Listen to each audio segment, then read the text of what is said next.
할렐루야. 할렐루야. 지난 2주간 장례식만 5군데를 다녀왔어요. 참 한편으로 생각하면요, 안타까운 마음도 들지만 어느 장례식장을 가면요, 기쁨이 넘칩니다. 여러분, 우리의 태생보다, 우리의 태어난 날보다 여러분 죽는 날이 기뻐야 돼요. 이 세상을 떠나는 날이 정말로 기쁘고 감사와 영광이 넘쳐야 됩니다. 우리는 어떻게 하루하루를 살아가느냐? 여러분, 우리 인생은 반드시 끝을 향해 간다는 거예요. 여러분, 인류 역사도 끝을 향해 가고 있습니다.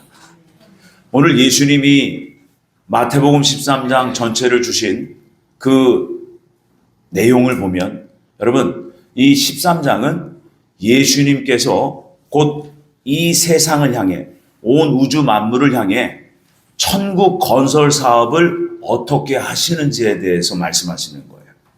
천국 건설 사업. 즉, 천국 건설 사업을 우리 개개인 개별적으로 지금 하고 계시며 인류 역사 전체를 통틀어서 하고 계시다는 걸 여러분 아셔야 돼요. 그래서 이 마태복음 13장은요, 예수님께서 저희들에게 주시는 그 논문 형식의 서론, 본론, 결론의 말씀이에요.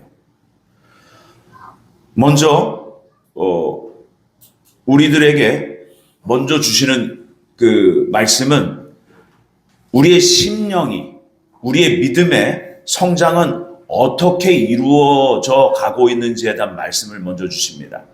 그래서 그 마태복음 13장 전체를 보면 신앙의 목표가 뭔지, 왜 신앙생활을 해야 되는지, 그리고 신앙의 방향은 어떻게 잡고 가야 되는지, 우리의 인생, 신앙 인생의 과연 가치는 무엇인지, 이것에 대해서 말씀해 주고 계세요. 그래서 먼저 주님께서는 씨 뿌리는 4가지 땅, 4가지 밭 비유로 우리에게 말씀하십니다. 이 말씀을 통해서 우리의 신앙의 현주소가 어디쯤인지를 점검하는 시간이 되기를 바랍니다. 우리가 4가지 밭을 주님께서 먼저 비유로 말씀해 주시는데, 길가밭이 있고 돌밭이 있고 가시떨기밭이 있고 좋은 밭이 있다는 거예요. 우리가 처음에는 우리 모두가 복음을 듣지 않았고, 한때는 복음을 알지도 못했고, 또 복음을 들었으나 관심이 없었을 때가 있었어요. 그 상태로 이 인생이 맞춰지면 여러분 길가밭의 심령이 되는 거예요. 바로 복음은 들었으나 구원받지 못하고 영원한 지옥으로 갈 수밖에 없는 그러한 심령밭을 길가밭이라고 해요. 그래서 새들이 와서 그 복음을 들어도 그 새들이 와서 먹어버린다고 그랬죠. 그 새들은 공중권세 잡은 악령 마귀라고 해요. 그들이 우리가 복음을 들어도 안 믿어지겠거니 그들이 일하고 있다는 걸 여러분 아셔야 돼요. 그런데 이 복음을 듣고 난 이후에 이 말씀이 믿어지는 거예요. 예수님이 나를 위해서 십자가에 죽으시고 부활 승천하셨다는 그 복음, 천국이 있다는 실제적인 그 믿음이 생기기 시작했습니다. 이때가 바로 돌밭이 된 거예요. 돌과 같은 돌밭. 근데 그 밭에 복음이 뿌려져서 그 흙에 뿌리는 내렸는데 그 위에 돌이 있대요. 이 돌은 뭐냐? 예수님이 설명하시기를 시련과 환난과 역경이다.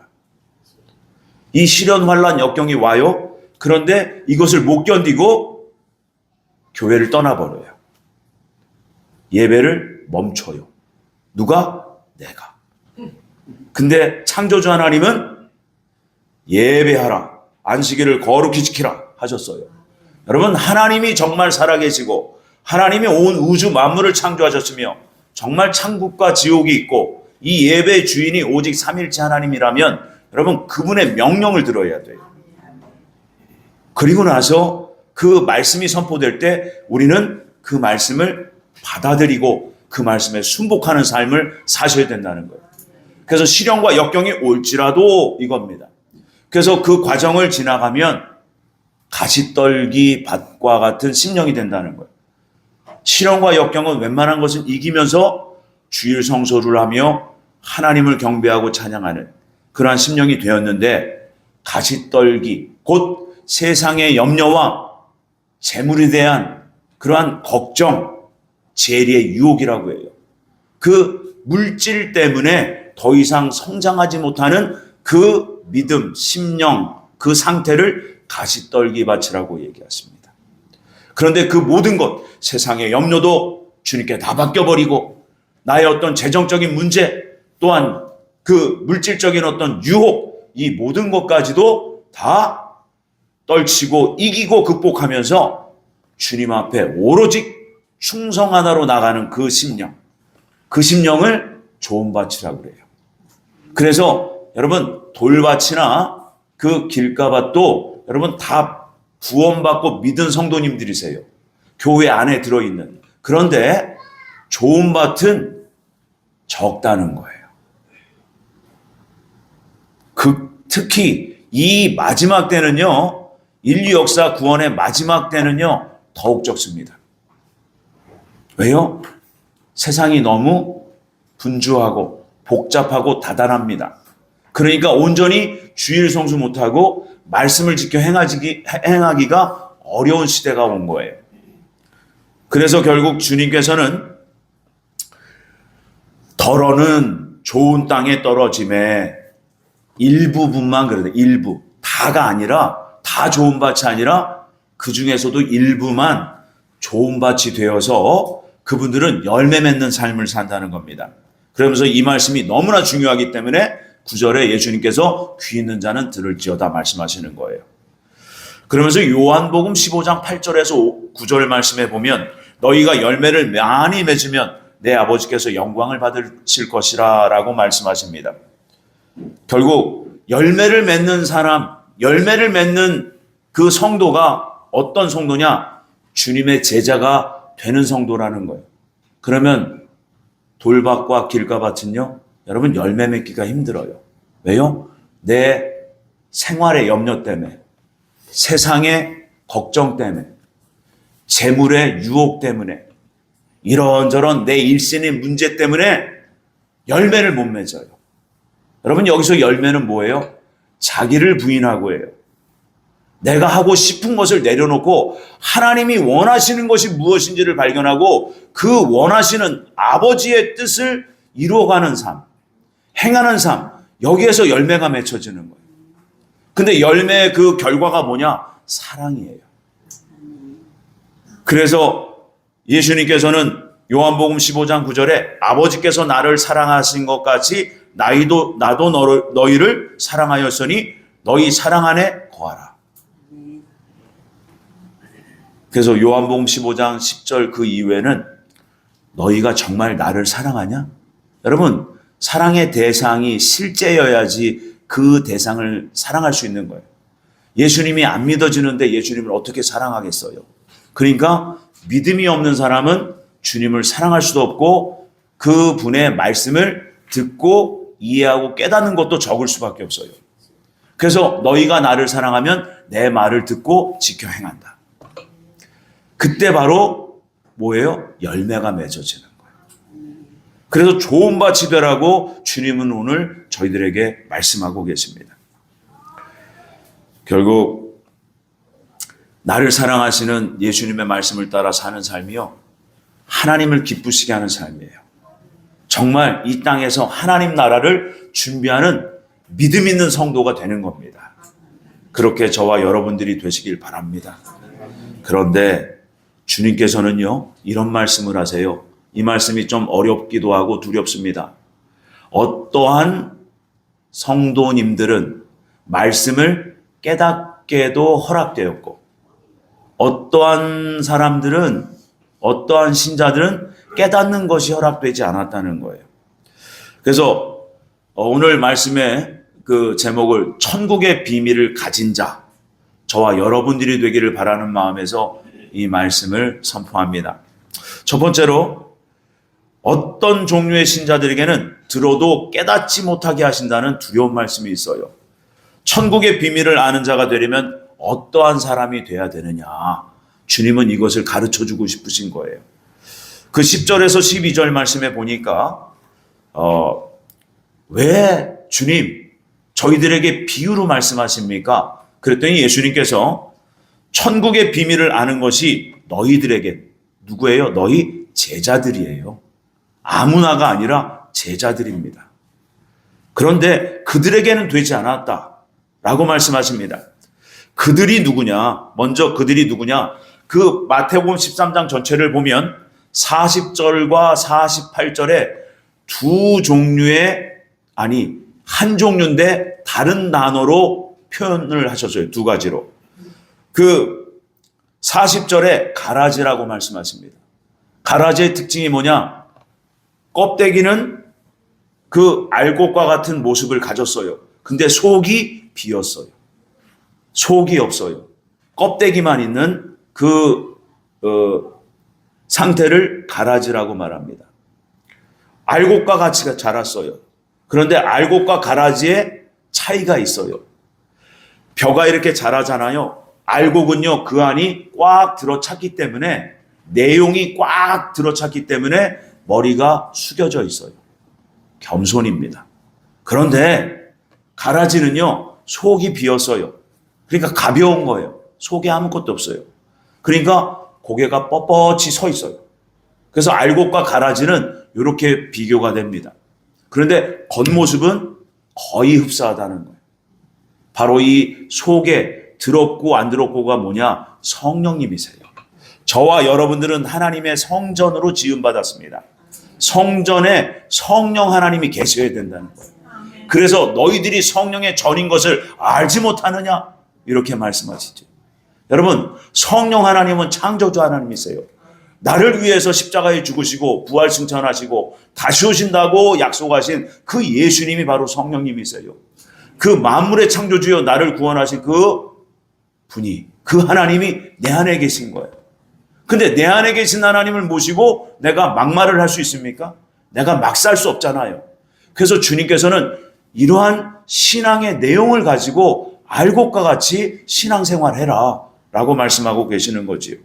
그래서 가라지라는 단어를 쓰시고 48절에는 못된 물고기라고 써 있어요. 못된 물고기. 네.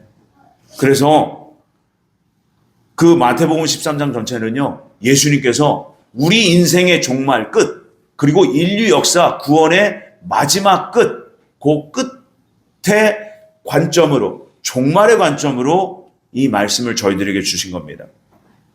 그러면 천국의 비밀을 아는 것이 누구에게 허락이 되느냐?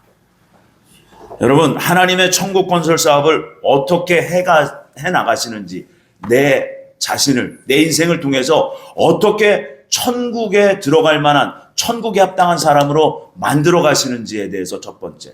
두 번째, 전 인류 전체를 어떻게 천국 건설 사업을 해 가시는지, 요것을 깨닫기를 원하는 자들이면 요겁니다. 여러분, 그래서 첫 번째로 진리를 사모하는 자가 되어야 돼요. 아멘. 진리를 사모하셔야 돼요. 진리가 누구세요? 예수님이세요. 나는 길이요 진리요 생명이라. 나로 말미암지 않고는 아버지께로 올 자가 없다. 여러분, 예수님을 알고자 여러분 힘쓰셔야 돼요. 예수님이 대표적으로 마태복음 11장 29절에 이렇게 말씀하십니다. 나는 마음이 온유하고 겸손하니 나의 멍에를 메고 내게 배우라. 그리하면 너희 마음이 쉼을 얻으리라. 여러분, 여기서 나의 멍에를 메고 내게 배우라. 여기 멍에라는 이 단어는 저울이라는 그 의미를 가졌어요. 저울. 진리의 주인이 되시고 믿음의 주인이 되신 예수님이 모든 진리와 믿음의 0점, 곧 기준이시라는 거예요. 그래서 그분을 닮아가려고 애쓰고 힘쓰고 그분을 알아가려고 그렇게 사모하는 자, 그들에게 기회가 있다는 거예요. 그런 사람들이 제자가 될 가능성이 있다는 겁니다. 두 번째로 예수님의 고난에 동참하는 자가 되어야 돼요. 그 말씀이 요한복음 6장 53절에서 55절 말씀입니다. 예수님께서 이렇게 말씀하세요. 내가 진실로 진실로 너희에게 이르노니 인자의 살을 먹지 아니하고 인자의 피를 마시지 아니하면 너희 속에 생명이 없느니라. 내 살을 먹고 내 피를 마시는 자는 영생을 가졌고 마지막 날에 내가 그를 다시 살리리니 내 살은 참된 양식이요 내 피는 참된 음료로다. 그런데 이 말씀이 너무 어렵도다. 그러면서 그 많던 예수님을 따르던 그 무리들이 대부분 다 떠납니다. 그 중에 누구만 남느냐? 그 많은 무리 중에서 예수님을 처음부터 지금까지 따라왔던 제자들만 남아요. 나머지는 다 떠나버리고 맙니다. 여러분, 이 말씀 어렵습니다. 내 살을 먹고 내 피를 마셔라. 예수님이 식인종인가? 그 뜻이 아니라 내가 너희들에게 먼저 본을 보인다. 십자가의 고난, 생활 속의 고난, 일상생활 속의 시련과 역경, 너희가 본대로, 나에게서 본대로 너희도 그대로 나의 고난, 시련, 역경에 참여해라 이거예요. 그래야 주님의 제자가 될 수 있는 거예요. 근데 우리는 어때요? 고난이 오면 도망가요. 시련이 오면 언제 그랬냐는 듯이 나는 예수님을 몰라요. 그럴 수도 있어요. 여러분, 연약한 그리스도인이 되지 마시길 바랍니다.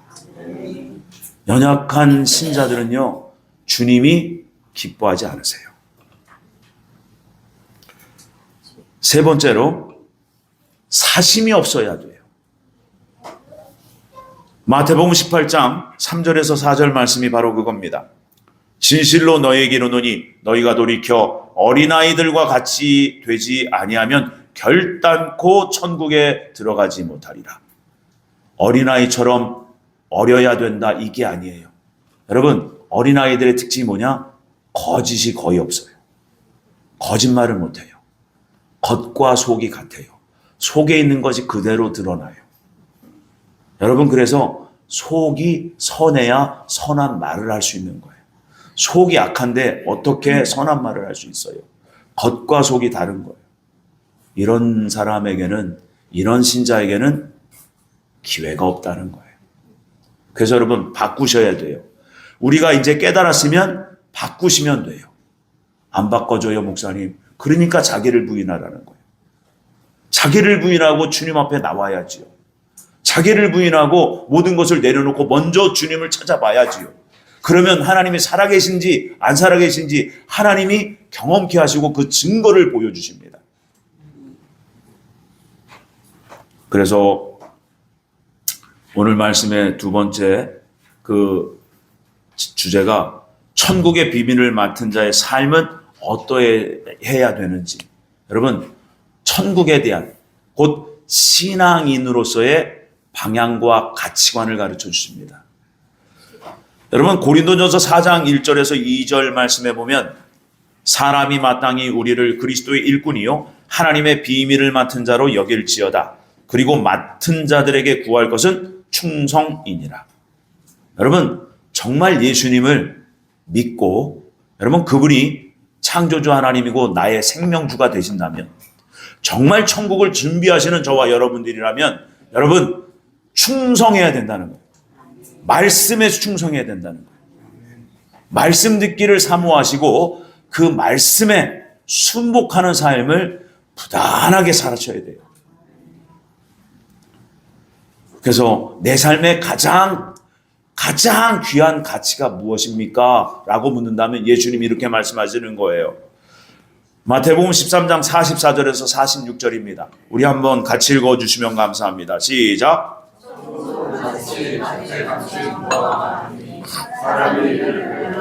숨겨두고 기뻐하며 돌아가서 자기의 소유를 다 팔아 그 밭을 사느니라. 또 천국은 마치 좋은 진주를 구하는 장사와 같으니 극히 값진 진주 하나를 발견하며 자기의 소유를 다 팔아 진주를 사느니라. 아멘. 여러분, 하나님, 창조주 하나님은 우리에게 복 주시려고 해요. 그런데 우리는 근시안적이어서 육체가 한계여서 이 땅의 것이 다인 줄 알아. 그리고 연약하고 어렴풋한 믿음은 있어요. 하나님이 나 이 땅에서 이제 이 세상 떠나면 천국에 반드시 들여보내 주시겠지. 여러분, 그 믿음 잃지 마십시오. 그런데 하나님이 주시려고 하는 정말 진짜 복, 여러분 이 땅의 것이 아니에요. 하나님의 생명이에요. 이것을 영생이라고 합니다. 영원히 하나님과 같이 영광스러운 복락을 누리면서 영원히 사시는 거예요. 근데 천국은 이렇게 무엇으로도 비교할 수 없을 정도로 참으로도 신비롭고 경이롭고 그 정도로 영화로운 그런 곳이에요. 그곳에서는요, 슬픔이 없어요. 아픔이 없어요. 배 부를 일도 없고 배 고플 일도 없고 화장실 갈 일도 없고. 여러분, 천국은 신비롭습니다. 경이롭습니다. 그런데 천국은 하나님의 은혜로 말미암아 예수 그리스도가 믿어짐으로 구원받은 믿음이 생겨서 들어가는 천국이 맞아요. 첫 번째. 근데 저는 두 번째가 중요하다는 거예요. 자, 믿었다면 이 믿음은 내 믿음이 아니라는 걸 여러분 아셔야 돼요. 하나님이 주신 믿음이에요.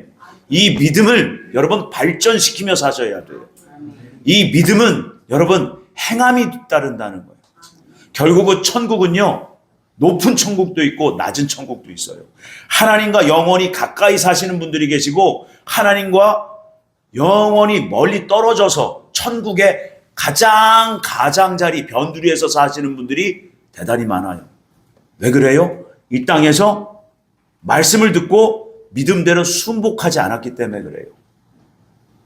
여러분, 구원은 내가 한 게 아닙니다. 하나님이 주신 거예요. 이 구원을 날마다 두렵고 떨림으로 여러분 주의 말씀 가운데서 주 안에서 지켜가는 삶이에요. 말씀을 듣고 순복하며 행한 대로 상받아 들어가는 천국이 돼야 되는 거예요. 그 말씀이 예수님의 말씀이에요. 내가 너희들에게 줄 상이 나에게 있다. 너희들이 행한 대로 갚아주겠다. 여러분, 행함의 상이 있다는 거예요. 여러분, 믿음이 상이 아니에요. 믿음은 하나님이 기뻐하시는 거예요. 그 믿음은 그 시작점이 하나님 때문에 시작됐기 때문에 그 믿음은 상이 없어요. 대신 그 믿음, 하나님 말씀을 믿음으로 거기에 순종했느냐 불순종했느냐예요. 불순종했으면 회개하라는 거예요. 순종했으면 내가 너에게 큰 상을 베푸리라. 행한 대로 갚아주리라. 그래서 여러분, 하나님의 영생, 그 하나님의 생명, 하나님 나라를 주시겠다는 거예요. 그게 바로 보화, 진주, 이렇게 비유로 주신 거예요. 이것을 발견한 사람은, 이것이 믿어진 사람은, 이것을 정말 가치 있게 내 인생에 무엇보다도 가장 가치롭게 여기는 사람은 뭐를 해요? 자기 소유를 판대요. 자기 소유를 파는 거예요. 그래서 하나님께서 11조 훈련시키신 거예요. 감사 예물 시키신 거예요. 하나님이 그거를 왜 필요로 하겠어요? 하나님은 그게 필요하신 분이 아니에요. 그런데 너의 마음이 어디를 향해 있는지 내가 보겠다, 이겁니다. 여러분, 이게 천국을 준비하는 이 땅을 살아가는 성도님들의 훈련이에요.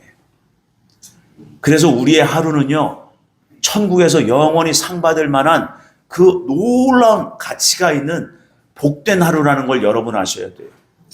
우리는 지금 어디를 향해 있느냐? 내 마음은 어디를 향하고 있느냐? 내 인생은 어디를 향해 가고 있느냐? 그래서 믿음은 크기와 적기가 아니라 믿음은 정확한 방향이라는 거예요. 믿음은 하나님 나라를 향해 있어야 돼요. 우리의 믿음은 오직 하나님의 말씀을 듣고 그 약속의 말씀을 듣고 그 생명을, 영생을 주신다는 그 아버지 하나님의 그 약속이 너무나도 감격해서 여러분, 내 인생을 다 드려도 아깝지 않은 그러한 가치로운 신앙생활을 사셔야 된다는 거예요. 그래서 여러분, 작은 믿음, 곧 겨자씨만한 작은 믿음, 이것은 하나님이 시작하셨다는 거예요. 그래서 구원받은 이 믿음으로 성장하는 성도들의 모습은 어때야 되는지 마태복음 13장 31절에서 33절에 말씀하고 계세요. 한번 같이 읽어봅니다. 시작. 또 비유를 들어 이르시되 천국은 마치 이는 모든 씨보다 작은 것이로되 자란 후에는 풀보다 커서 나무가 되매 공중의 새들이 와서 그 가지에 깃들이느니라. 또 비유로 말씀하시되 천국은 마치 여자가 가루 서말 속에 갖다 넣어 전부 부풀게 한 누룩과 같으니라. 아멘. 여기에서 겨자씨는 곧 하나님이 주신 거예요. 그 씨는 내게 있는 것이 아니에요. 이게 바로 복음입니다. 복음의 주인 되신 예수님, 곧 그분이 성령으로 내 안에서 시작해 하신 거예요. 그런데 자라가야 된다는 거예요. 다 자라면 어떻게 돼요? 여러분, 장성한 겨자나무가 되는 거예요. 요만한 씨가 장성한 겨자나무, 곧 신앙의 목표를 말씀하시는 거예요. 성장해라. 그리고 가루 서말을 전부 부풀게 한 누룩과 같다. 요 말씀을 하세요. 자, 신앙이 성장하면 성장할수록 같이 비례하며 성장해야 되는 게 있어요. 바로 인격이에요. 신앙 인격입니다. 신앙생활 40년, 50년 평생을 했어. 그런데요, 입이 거칠어요. 속에 뭐가 있다는 거예요? 악이 있다는 거예요. 신앙생활 오래 했으면요, 여러분 다듬어지셨어야 돼요. 신앙생활 오래 하고 연단을 제대로 받았으면요, 모든 사람과 원만한 관계를 유지합니다. 그래서 화평케 하는 자 하나님의 아들이라 일컬음을 받으리라 해요. 어느 곳에, 어느 단체에, 어디에 내가 소속이 될지라도 그 가운데서 화평케 하는 자. 하나님은 이러한 사람을 기뻐하십니다. 그래서 이런 마음밭을 가지신 분들이 교회 안에 들어와 있어요. 그런데 가능성이 다 있는 건 아니라는 거예요. 그래서 여러분, 신앙의 가치관, 신앙의 목표, 신앙의 방향, 이것이 너무나 중요한 거예요. 어디를 향해 있느냐는 거예요. 나는 왜 살아야 되느냐는 겁니다. 내가 오직 이 땅에서 잘 먹고 잘 살려고 사는 것은 여러분, 신앙인 아닙니다. 종교인이에요. 내 형편에 따라서 예배하고 예배하지 않고 여러분 위험합니다. 그래서 여러분, 좋은 밭이 되었음에도 불구하고 나중에 타락한 사람들이 있어요. 좋은 밭이 되었어요. 열매를 맺으라고 하셨는데 성령의 열매를 맺기보단 내 자기중심적인 신앙생활에 푹 빠져서 내 거야, 내 생각이야, 이게 맞아 라고 하면서 남들에게 그냥 강요하고 또 남들의 허물을 보면 정죄하고. 여러분, 이렇게 성장하신 분들이 계세요. 이런 분들을 여러분, 주님은 40절과 48절에 가라지다, 못된 물고기다, 이렇게 말씀하신 거예요. 이런 사람들이 여러분 이단 교주가 되는 거예요. 주님을 대적하는 자가 되는 거예요. 평소에 내 삶에. 그래서 여러분, 이 강단에서 계속 강조하는 게 뭐예요? 우리의 언행심사라고. 우리의 언어 생활, 우리의 평소의 삶의 모습, 은밀한 중에 나의 삶은 어떠한 모습이냐, 늘 말씀을 가까이 하고 있느냐, 내가 잘못된 주님의 말씀에 어긋나는 행동들, 어떤 언어 습관, 이런 것들이 나오면, 내 욕심, 탐욕, 이런 게 나오면 주님 앞에서 회개하며 고치려고 힘쓰고 애쓰고 있느냐, 요거예요. 그래서 두렵고 떨림으로 구원을 이루어가라고 말씀하신 겁니다. 왜요? 가다가 곁길로 갈 수 있어요. 내가 좀 선 줄 알고 나는 다 알아. 이런 분들이 굉장히 위험합니다. 제 주변에 뵀어요, 제가. 나 정도는 돼야지. 나한테 와서 배워. 이런 분들이 위험한 거예요. 그래서 여러분, 주님께서는 세상에 끝이 있다고 말씀하세요. 그 말씀이 마태복음 24장 14절이에요.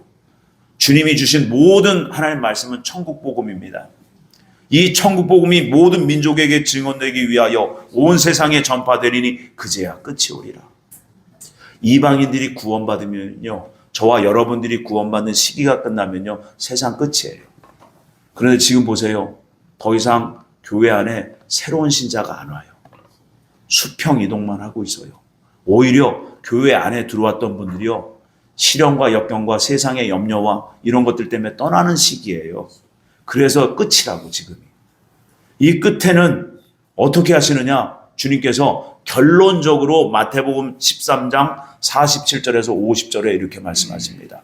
자, 한번 같이 읽어볼까요? 또 천국은 마치 바다에 치고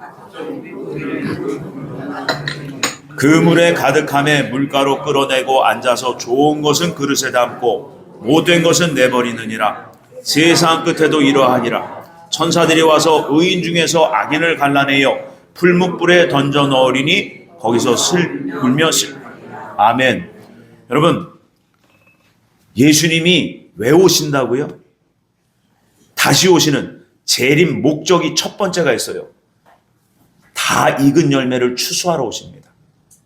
이 땅에서 환난의 그 불가마와 같은 이 세상 인생 속에서 불가마와 같은 불같은 시련과 역경 속에서 인내의 말씀을 지켜서 이거라 이거예요. 선으로 사랑으로 이거라. 근데 우리는 그 너무나 중요한 신앙의 목표와 그 가치관을 잃어버리고, 주님, 이 땅에 지금 제가 큰 사업거리가 있어요. 이것 좀 도와주세요. 하나님은 그거보다도 먼저 하나님 나라를 찾아라. 먼저 너는 나를 찾아라. 내가 너를 사랑한다. 나와 관계를 깊이 맺자. 사랑의 관계. 요거면 네 모든 육적인 삶은 내가 다 책임질게. 이게 우리들의 아버지예요. 근데 우리는 아니요. 내 삶이 더 급해요. 이게 더 급해요. 이거 처리해 주시면 내가 믿을게요. 여러분, 이렇게 해서 하나님께서 또 그런 문제도 해결해 주신 분들이 계세요. 그런데 그 문제가 해결되면 어때요? 화장실 갔을 때와 나올 때랑 생각이 틀려져요. 그래서 점점 더 하나님과 또 멀어져요. 하나님은 이것을 아시기 때문에, 저희들을 사랑하시기 때문에, 여러분, 어떤 기도는 들어주시고 어떤 기도는 안 들어주시는 것도 있어요. 근데 여러분, 먼저 하나님 나라를 구하는 기도를 해보세요. 그 기도가 뭐예요? 회개 기도예요. 나를 돌아보는 기도예요. 하나님 앞에서.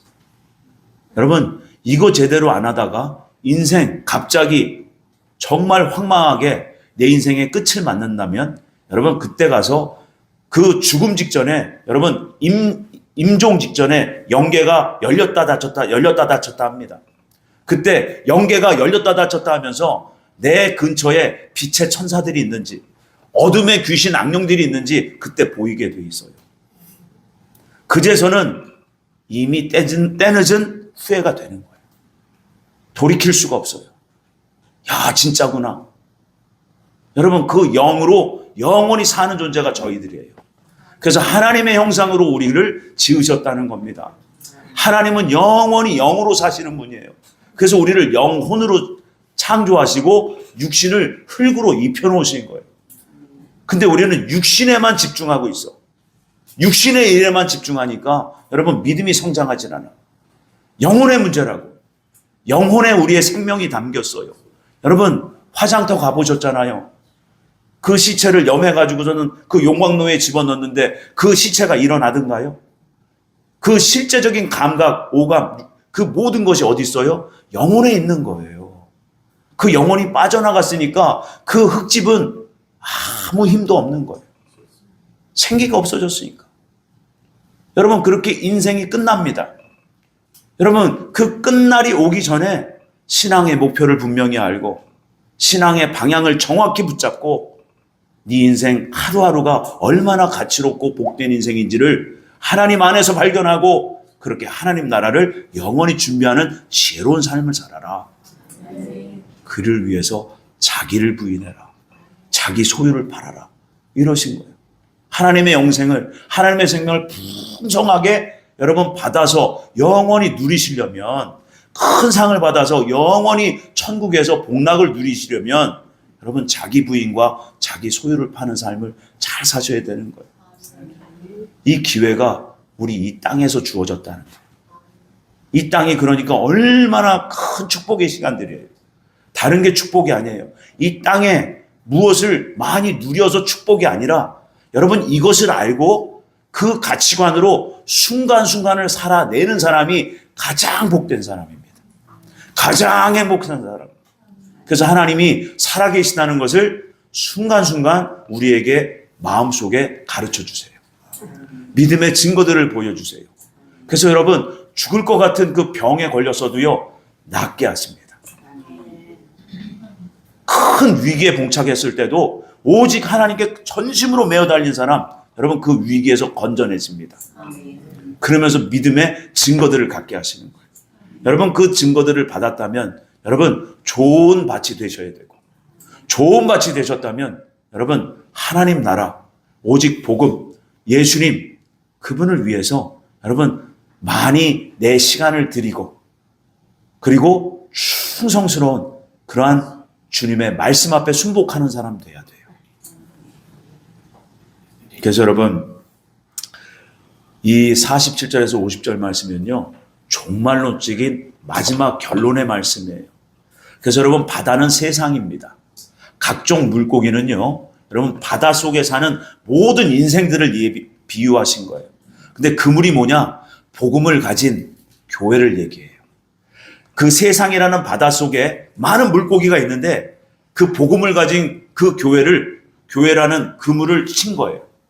그래서 그 그물 안에, 그 교회 안에 많은 물고기가 들어옵니다. 그 그물을 끌어올릴 때가 인류 역사 구원의 마지막 때예요. 그래서 물가로 끌어올렸더니 그 안에 두 종류가 들었다는 거예요. 물고기는 물고기인데 못된 물고기가 있고 한 종류는 좋은 물고기가 있다는 거예요. 여러분 이 물고기, 그물 안에 있는 물고기들이요 교회 안에 있는 크리스찬들이에요. 여러분 믿음의 목표, 신앙의 목표가 잘못되고 신앙의 가치관이 잘못되고 신앙의 방향을 잃어버리면 나쁜 물고기, 못된 물고기로 갈 수밖에 없어요. 그래서 여러분 진리를 사모하라는 거예요. 진리를 주신 예수님을 알아야 되고 그분을 여러분 사랑해야 돼요. 그 말씀에 정말 죽기까지 순종해보려는 충성이 있어야 됩니다. 그거 없이는 좋은 물고기가 될 수 없어요. 잘하다 마라. 하나님은 자비와 긍휼과 사랑이 많으셔서 잘하다만 물고기도 데려가셔서 심판대에서 다 성장시켜 주세요. 그런데 돌아가셔서는 심판대에서는 상이 없다는 거예요. 상이 없어요. 이 땅에서만 상이 있어요. 무엇을 여러분 선택하시겠습니까?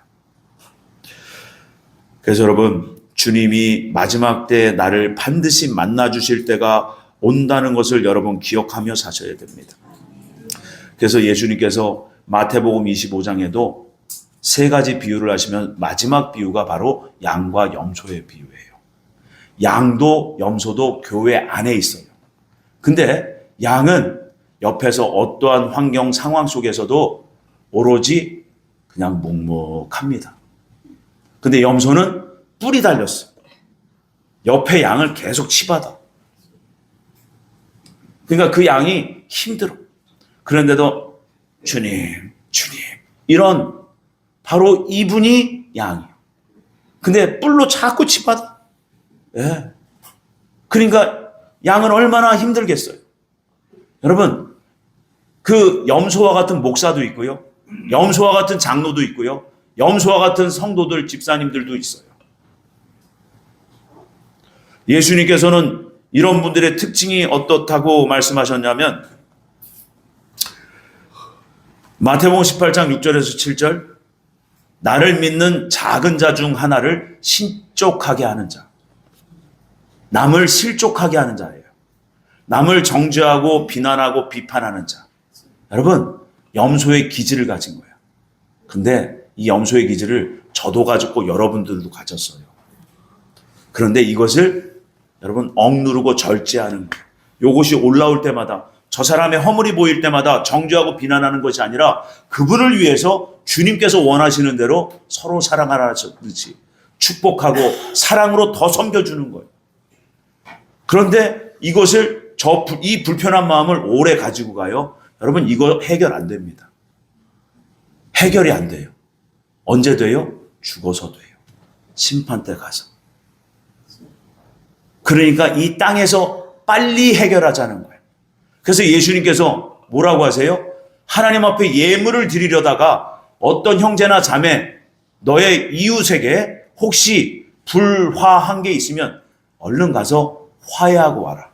그리고 그 다음에 하나님 앞에 예물 드려라. 근데 우리는 거꾸로 해요. 하나님 앞에 예물 드림이 먼저인 줄 알아. 그게 아니에요. 그 예물은 하나님이 기뻐 받지 못하시기 때문에 그래요. 그래서 너희 서로 사랑해라 해요. 관계를 원만히 가져라 해요. 수직적으로는 하나님을 사랑하고 수평적으로는 그 수직적인 사랑을 받은 우리는 수평적인 사랑을 행하며 살으라는 거예요. 그래서 교회 이름이 늘사랑교회예요. 수직으로나 수평으로나 늘 사랑하라는 거예요. 그런데 이것이 늘 사랑하려면 어떻게 되느냐? 자기가 부인되지 않으면 안 돼요. 내 눈에 보이는 것이 있거든. 내가 판단하는 것이 속에서 올라오거든. 여러분, 이것이 악이고 어둠이에요. 이것을 끊어내고 오히려 더 사랑으로 섬기고 나보다 남을 낮게 여기고, 여러분, 이것이 겸손입니다. 여러분, 크리스찬들이, 성도님들이 해야 될 너무나 중요한 원리예요. 신앙 원리. 이것을 행하시는 저와 여러분들 되시기를 축복합니다. 결론입니다. 여러분, 그래서 우리 가운데는요, 돌밭도 있고 가시떨기 밭도 있고 좋은 밭도 있어요. 이렇게 다 공동체를 이루고 있어요. 그러나 함부로 판단하면 안 돼요. 왜? 먼저 된 자가 나중되고 나중된 자가 먼저 될 나라고 주님 말씀하셨어요. 그러니까 여러분, 신앙의 방향과 가치관을 바로잡고 신앙의 목표를 향해 달라고 하는 그러한 귀한 성도님들은요, 하나님이 여러분 눈여겨보시고 돕습니다. 먼저 된 자가 나중되고 나중된 자가 먼저 될 가능성이 많은 때가 이 마지막 때예요. 그래서 여러분, 성경에서 하나님은 우리에게 이렇게 가르쳐 주십니다. 내 구원을 기뻐하라는 거예요. 나를 구원하신 하나님을 기뻐하며 감사하며 날마다 구원에 감격하여서 매일매일 겸손한 사랑을 실천하는 삶을 살아라. 그래서 다윗이 이것을 회복하기 위해서 그렇게 부르짖었어요. 한번 같이 읽어볼까요? 주의 구원을 즐거움을 내게 회복시켜 주시고 자원하는 심령을 주사 나를 붙들어 주셔서.